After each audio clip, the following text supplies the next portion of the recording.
Olá, eu sou a Jay e você está ouvindo ao podcast Mães pela Graça.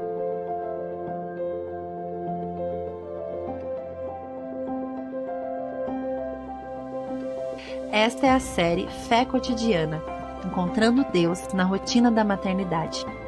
Um convite para ver o cotidiano da maternidade como solo sagrado de santificação.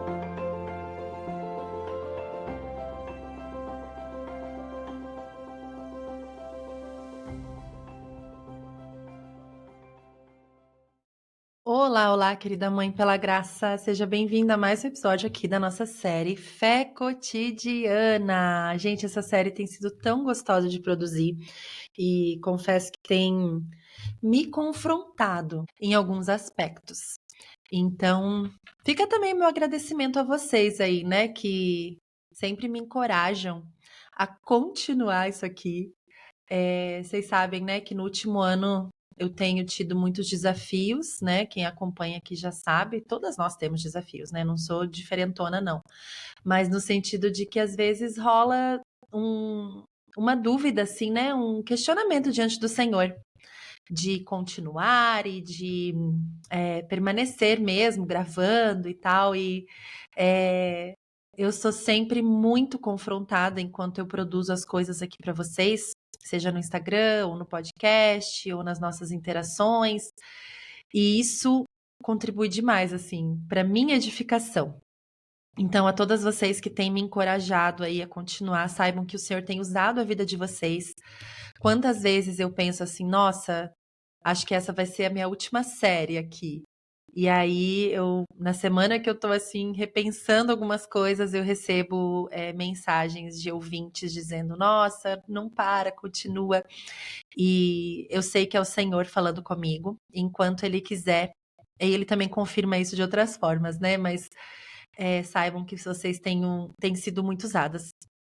E enquanto Ele quiser que eu continue, eu com certeza continuarei. E por isso eu tô aqui, né? Gravando mais essa minissérie. Estamos aqui no terceiro episódio da minissérie. Mas, como vocês sabem, é o episódio 149 do podcast.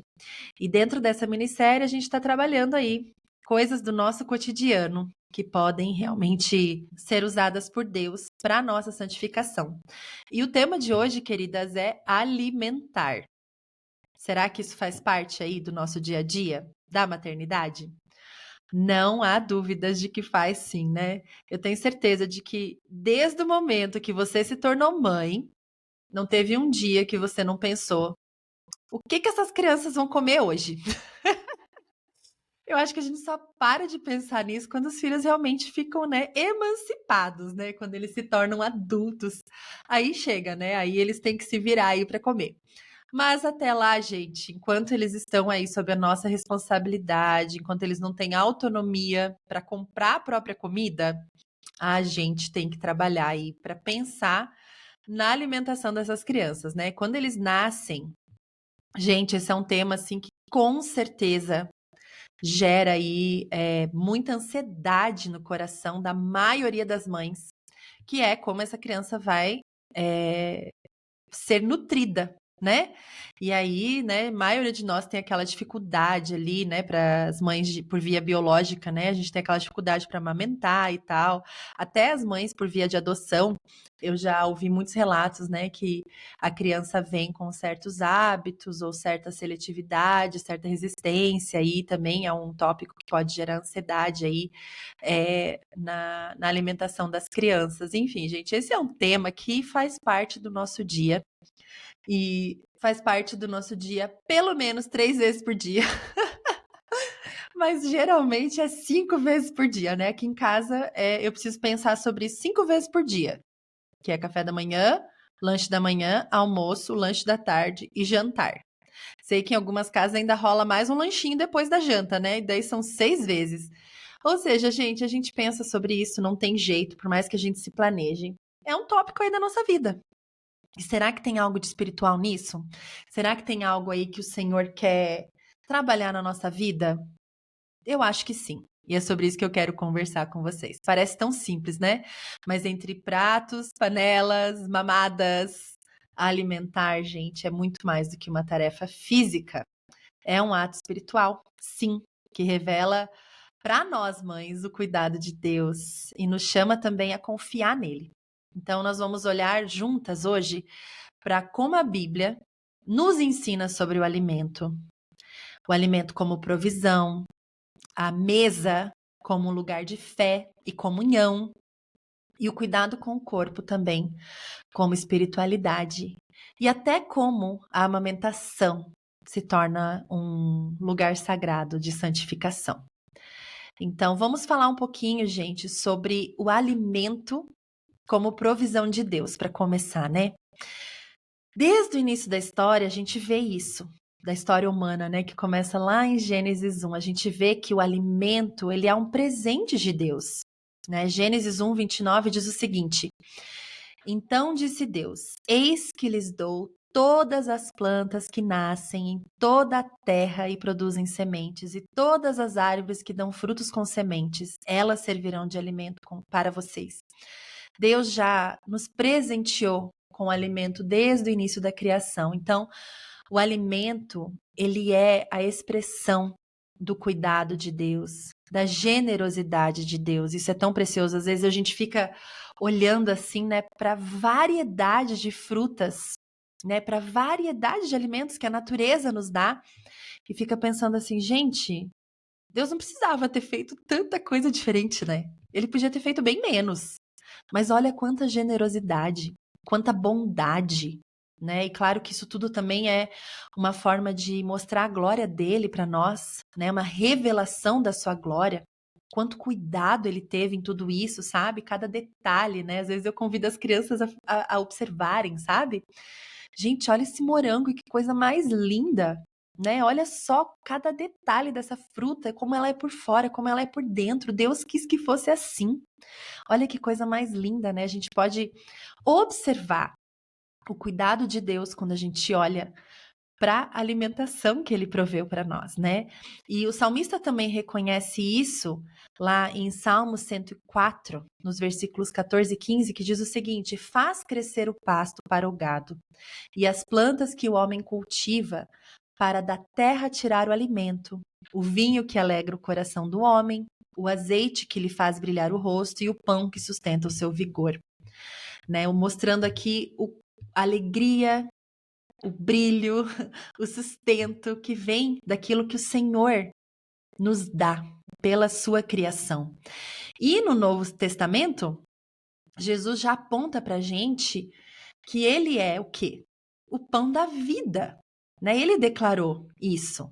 Ele se auto-intitulou o pão da vida, dizendo que aquele que vai até ele nunca terá fome. E aquele que crê nele nunca terá sede. Isso está lá em João 6,35, para quem estiver aí anotando. E, gente, isso é incrível. É maravilhoso pensar que Jesus, podendo dizer que ele era qualquer coisa, né? Lá no Evangelho de João, ele tem 7 declarações sobre quem ele é. E uma delas é um alimento, pão da vida. O que isso quer dizer, gente? Que nós temos como necessidade básica a alimentação e o Senhor, né? Isso nos lembra que cada refeição pode ser também um lembrete de que a gente depende de Deus, tanto para o sustento físico quanto para o sustento espiritual. Às vezes a gente trata o sustento físico como algo que não é espiritual, né? E como a gente já conversou um pouquinho, não sei se foi no episódio passado ou no retrasado, não existe nada que não é espiritual, né? Porque nós somos seres integrais. Então, tudo que a gente vive aqui na carne é sim uma experiência espiritual também. A gente não pode separar uma coisa da outra. Às vezes a gente fala, ai, nossa, mas tudo é espiritual? Sim, gente, tudo é espiritual, tudo é físico, tudo é tudo junto e misturado, né?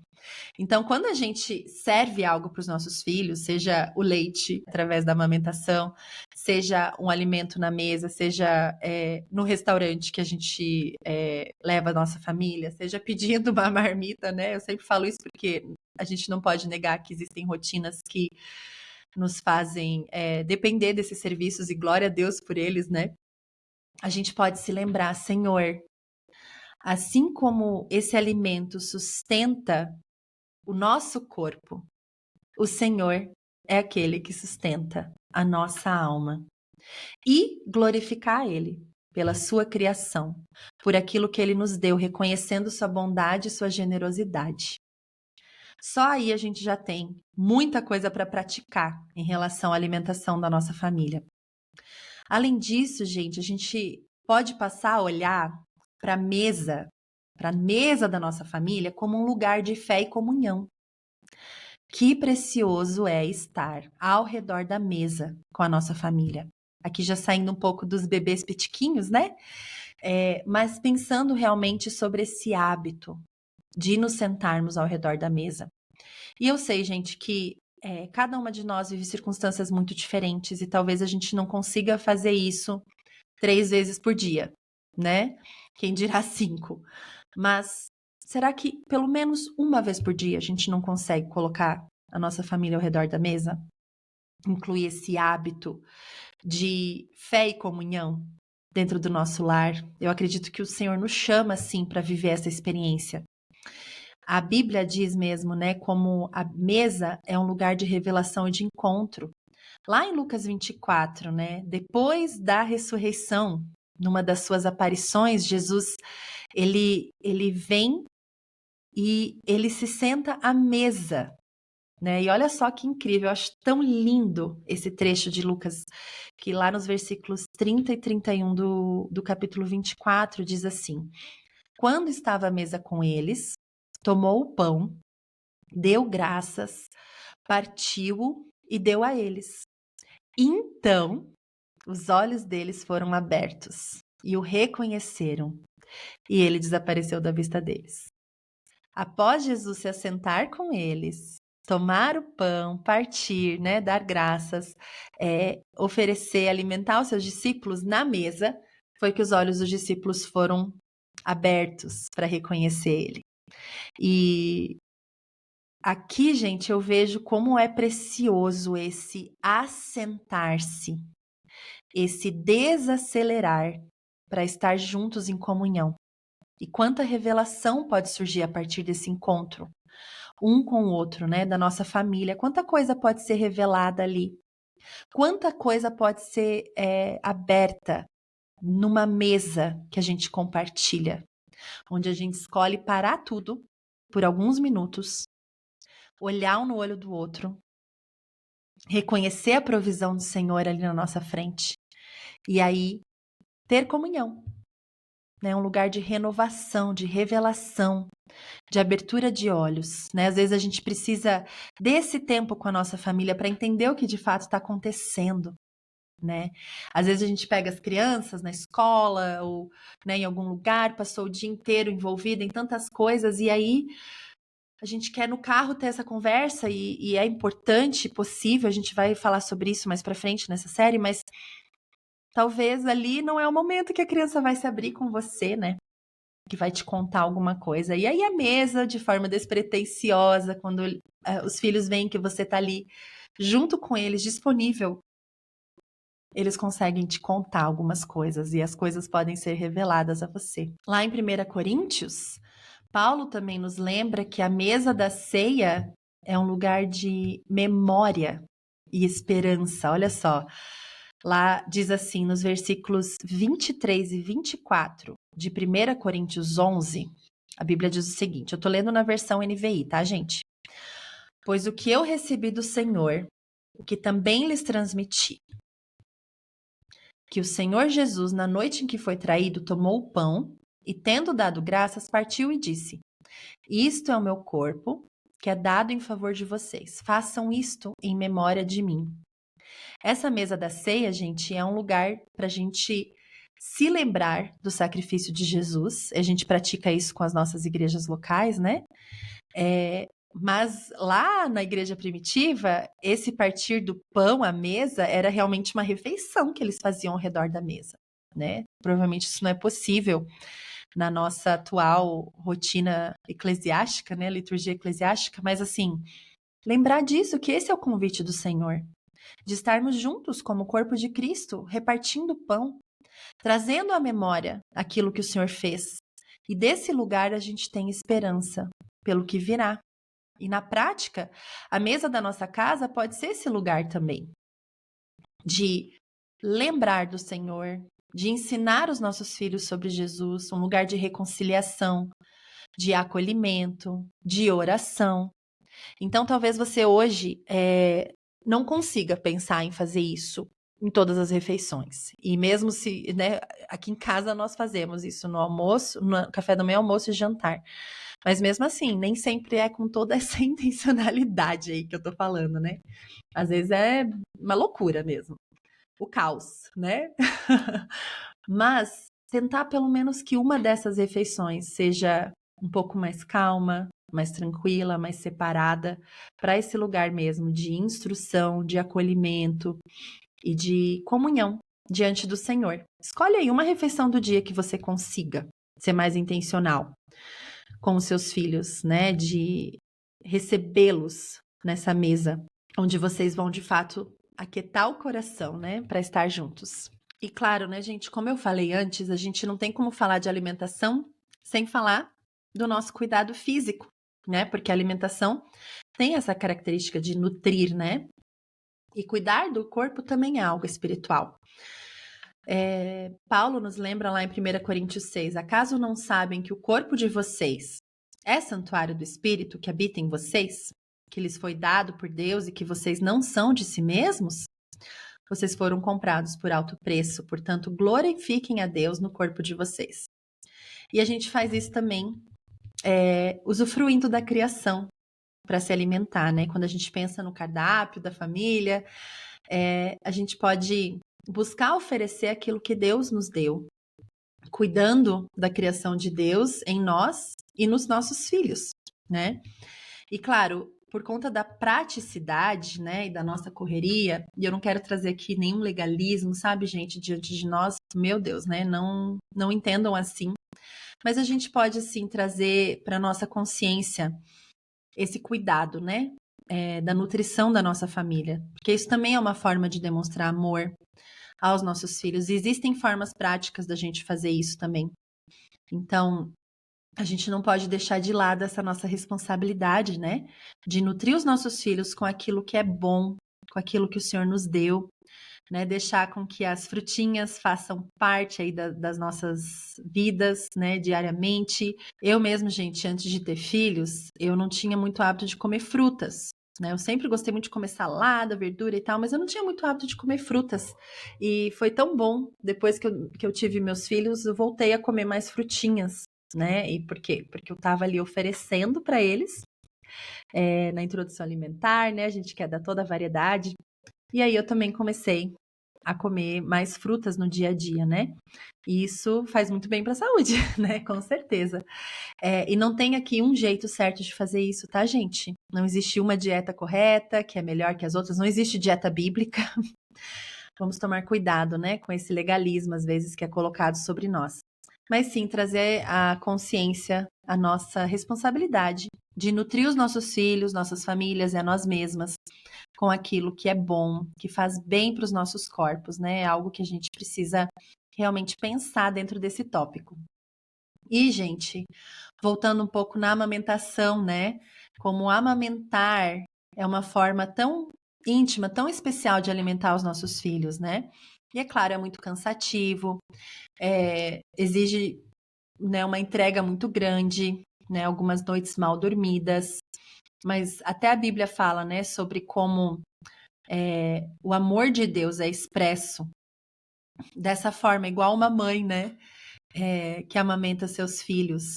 Lá em Isaías 49:15, diz o seguinte: haverá mãe que possa esquecer seu bebê que ainda amamenta e nem, não ter compaixão do filho que gerou? Embora ela possa esquecê-lo, eu não me esquecerei de você. Então, maior ainda do que o amor de uma mãe que amamenta, que cuida do seu filho, é o amor do Senhor, né? Então, o Senhor, ele sempre supre nossas necessidades. E aqui, gente, eu sei que talvez alguém que está ouvindo tenha alguma frustração nessa parte aí da nutrição e da alimentação dos filhos. Eu sou uma dessas mães que não conseguiu amamentar como desejou, como planejou, né? E eu já compartilhei isso em outros episódios, volta aí quem quiser ouvir mais sobre isso. Mas assim, gente, o Senhor, ele tem algo que ele está fazendo, né, no nosso coração. Deus está operando, Deus está agindo. E seja na entrega total dessa criança, né, por você não conseguir fazer como você quer, seja no sacrifício que ele te pede para fazer nesses momentos, né? Existe algo que o Senhor está fazendo ali no seu coração e pode ser diferente para cada uma de nós. Hoje eu olho para trás, né? Em retrospectiva, tudo fica mais leve, mas olhando para trás eu vejo assim como existiu uma arrogância no meu coração ali. E essa minha inabilidade de controlar as coisas e de fazer do jeito que eu planejei foi um tratamento do Senhor na minha vida para que eu fosse mais humilde. Então eu vejo, né, nessa questão da amamentação, um cuidado do Senhor de não ter deixado eu fazer do jeitinho que todo mundo recomenda, do jeitinho que eu planejei, para que eu pudesse realmente depender dele. E se você está ouvindo aí, a amamentação para você é dar uma mamadeira para o seu filho, não se sinta aquém do seu chamado. Você está alimentando essa criança, você está nutrindo essa criança dessa forma também. E eu achei importante mencionar isso porque existe um fardo muito pesado colocado sobre as mães, e eu não queria que esse tema fosse gerar um fardo aí no seu coração, caso você esteja nutrindo e alimentando sua criança com uma mamadeira. E os militantes aí da amamentação, por favor, não joguem pedras. Estamos aqui vivendo a maternidade pela graça e não pelas listas. Amém, irmãs? E eu queria convidar vocês agora a pensar em algumas ações práticas, né? Depois dessa nossa reflexão bíblica, pensar em algumas ações práticas aí para a próxima semana mesmo, tá? Mas para vocês carregarem aí para o resto da sua experiência. Primeira coisa, gente, que a gente tem que incorporar aí nessa nossa rotina de alimentação é orar, né? Orar antes das refeições, orar durante as refeições, separar esse tempo, né, para demonstrar nossa gratidão ao Senhor pela provisão, né? Senhor, obrigado por esse alimento, obrigado pela nossa família. Ensinar os nossos filhos a fazer o mesmo. Aqui em casa, gente, temos tido um desafio enorme nessa questão, né? As crianças chegam da escola para almoçar loucos de fome, já querem sentar, querem comer. E às vezes a oração, gente, é um vapt-vupt, né? Alguém quer orar para orar rápido, ou ninguém quer orar porque querem comer logo. Então a gente vai administrando essas coisas, respeitando também a fominha dos nossos filhos, né? Sem transformar isso num peso ali. Mas vamos lá, gente, vamos orar antes de comer. Todo mundo aí, posição de oração, rapidinho, a gente ora, entrega ao Senhor e com certeza Ele ouve, Ele recebe essa nossa oração, essa nossa intenção de estarmos juntos, né? Outra coisa que você pode praticar, gente, é fazer a leitura de algum trecho da Bíblia enquanto vocês estão à mesa, né? Dependendo do horário aí, do momento. Talvez não precisa ser sempre todo dia do mesmo jeitinho, né? Isso aí deixa a gente muito doida, porque daí não consegue, daí larga. Mas se você vê ali a oportunidade de ler um pouco da palavra à mesa com a sua família, aproveite, faça isso. Teve um período que eu conseguia fazer isso em um dos lanches, né? Ou da manhã ou da tarde, com as crianças, acho que foi no período de férias, em que eu sentava com eles enquanto eles comiam ali a frutinha e eu lia um salmo, né? E a gente foi lendo o salmo assim, um pouquinho todo dia. E pequenininhos, né? Não entendem muita coisa ali, parece que não entendem muita coisa, mas a gente está aproveitando esse momento à mesa de também nos nutrirmos, para também nos nutrirmos espiritualmente, né? Além disso, gente, escolha uma refeição para ser intencional aí com a família. Eu sei que talvez a sua rotina é mais corrida, né, e não consiga fazer isso todo dia, mas será que você consegue uma vez por semana fazer um momento especial à mesa com a sua família? Pensa aí sobre isso, né? Onde não vai ter tela, não vai ter celular, não vai ter interrupção, mas a gente vai realmente gastar um tempo gostoso em família. Talvez fazer a noite da pizza na sexta-feira, vocês vão sentar todos juntos comerem algo que todos gostam, olhar um para o outro, falar sobre a semana, separa um tempo realmente, algumas coisas que você quer conversar e coloca isso em prática para aproveitar esse momento de nutrição, tanto física quanto espiritual. E enquanto você cozinha, minha irmã, cozinhe com gratidão, né? Eu amo cozinhar. Então, para mim, eu pratico a cozinha terapia, né? Que falo, eu amo cozinhar, fico lá, me divirto. Só que a cozinha nunca é solitária, né? A gente tem um monte de interrupção, a gente tem que ficar ali, né? Fazendo enquanto alguém pede colo e tal. E tá tudo bem, é a fase atual da vida. Vamos cozinhar com gratidão, né? Enquanto a gente prepara a refeição, repita, Senhor, obrigada pelo privilégio de alimentar minha família. E tantas vezes a gente transforma, né, esses momentos onde a provisão do Senhor está ali, ó, escancarada, em momentos de murmuração, sabe? A gente está ali, ai, porque eu tenho que cozinhar, ai, porque eu tenho que tirar as compras do mercado, do carro. Ai, gente, quantas vezes eu já fiz isso, sabe? Ai, porque agora eu tenho que organizar a geladeira. Ai, porque eu tenho que lavar todos esses vegetais e frutas aqui. Gente, vamos trocar o tenho que pelo posso, pelo privilégio de fazer essas coisas, né? Isso é um exercício diário, tanto para mim quanto para você, de termos gratidão ao cozinhar, ao preparar as refeições para nossa família. E é um looping, né? É um looping infinito, não acaba. A gente está ali o tempo todo, mas que bom. Dizem, né? Enquanto houver vida, haverá louça, né? Para lavar. Enquanto houver vida na sua casa, haverá comida para preparar. E glória a Deus por isso, porque o Senhor tem sustentado a sua família. Vocês não têm passado fome. Isso é maravilhoso. Se você pode escolher que comida você vai dar para sua família, você ainda é mais privilegiada.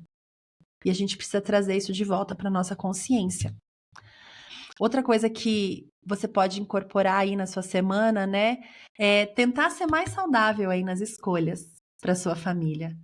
Talvez você não precise praticar isso porque você já está aí de parabéns com a alimentação das crianças. Mas se você não está, você sabe, né? A gente sempre sabe. Então, tentar trocar aí os pacotinhos pelas frutinhas e assim deixar a alimentação da criançada mais nutritiva, né? Isso também é uma forma de cultivarmos o cuidado que o Senhor pede que a gente realize através da alimentação dos nossos. Ai, gente, outra coisa que você pode incorporar aí é transformar a sua cozinha em momentos de discipulado. Olha que legal. Deixar os seus filhos participarem dos preparos em alguns momentos, né?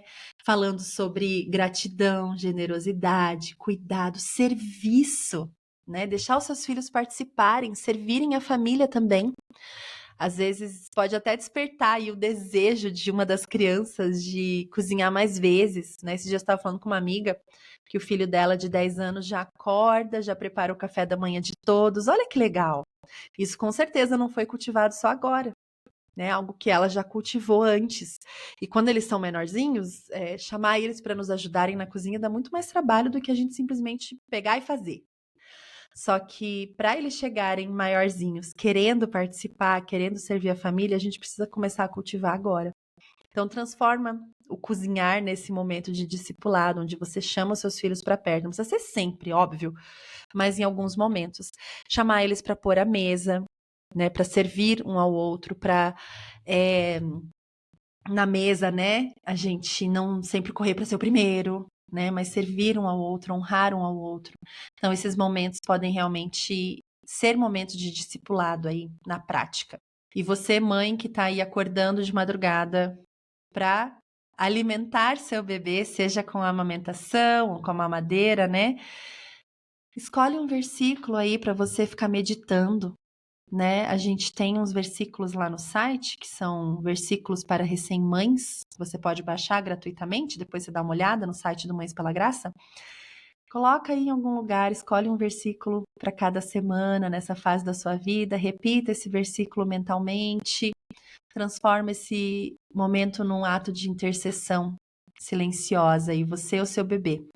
Eu consegui colocar isso em prática Somente com a minha terceira filha, vejam só. Com os outros dois eu ficava lendo um monte de outras coisas, eu ficava no celular, ou eu ficava, né? Eu desperdicei esses momentos. Então, com a minha terceira filha, eu consegui, né, pela graça de Jesus, colocar isso que eu tô falando para vocês aqui em prática. Queria muito ter ouvido isso aqui antes e feito antes, né? Mas era realmente um momento com Deus, né? Aquelas interrupçõezinhas de sono ali. E talvez porque eu já estava tão cansada de lidar com 3 crianças ao mesmo tempo, na época eu estava aprendendo a fazer isso, eu achava tão legal ficar só com ela de madrugada, sabe? E olha como Deus ressignifica as coisas para nós, né? Eu olho para trás hoje até com saudade desse tempinho, sabe? Que eu tinha com ela. Não precisa voltar, tá? Não quero voltar a acordar de madrugada. Mas foi gostoso ter esse tempo com o Senhor ali, enquanto eu amamentava minha menininha. Então, se você aí tá passando por essa fase de acordar de madrugada para dar uma mamazinho da sua criança, aproveita esse tempo para orar, para interceder pela sua família, pelo seu bebê, né, pela sua própria vida. O Senhor tá ali com você, você não tá sozinha. Eu já falei um pouquinho também, mas outra coisa prática que você pode fazer é olhar para os alimentos, né, com gratidão, né, lembrar do quanto o Senhor cuidou ali para preparar aquilo para nós, ajudar as crianças a fazerem isso, isso é tão, tão precioso. Faça isso, né? Peça para as crianças falarem, né? 3 coisas, 3 frutas pelas quais elas são mais gratas, que elas acham as mais especiais. 3 coisas que o Senhor nos deu, que realmente, assim, deixam o coração delas cheio de gratidão. E aí vocês vão conversando, né? Glorificando a Jesus por tudo que Ele tem feito na vida de vocês. Então, são algumas coisinhas práticas aí que você pode fazer. Vou tentar organizar isso num carrossel, tá? Para colocar no Instagram essa semana. Vamos ver se eu dou conta, gente. Vocês sabem que a correria aqui não é pouca, mas a gente vai fazendo o que dá, né? Então, hoje, nesse episódio, a gente viu que alimentar a nossa família é muito mais do que somente nutrir o corpo. Temos aqui uma oportunidade, gente, de transformar esse momento tão presente nas nossas rotinas em solo sagrado de santificação, como a gente tem falado em toda essa série. E eu quero te encorajar, minha querida irmã, a olhar com carinho para essa área da sua vida. Eu dei várias dicas práticas aqui, você não precisa colocar tudo em prática hoje, mas escolhe alguma coisa aí que fez mais sentido para você e que você acha que vai abençoar especificamente a sua família dentro das suas circunstâncias nos próximos dias. Como sempre, é uma grande alegria estar com vocês aqui. Agradeço a cada uma de vocês. E, gente, você abençoa demais esse podcast quando você comenta, compartilha, dá suas estrelinhas aí na plataforma que você está ouvindo, ou o seu like. Isso realmente ajuda, né, essas plataformas a entenderem que esse conteúdo é relevante e recomendar para outras mães ouvirem. E assim a gente vai avançando, né? O Evangelho de Cristo vai avançando através de mães que vivem pela graça. Um grande abraço e até semana que vem.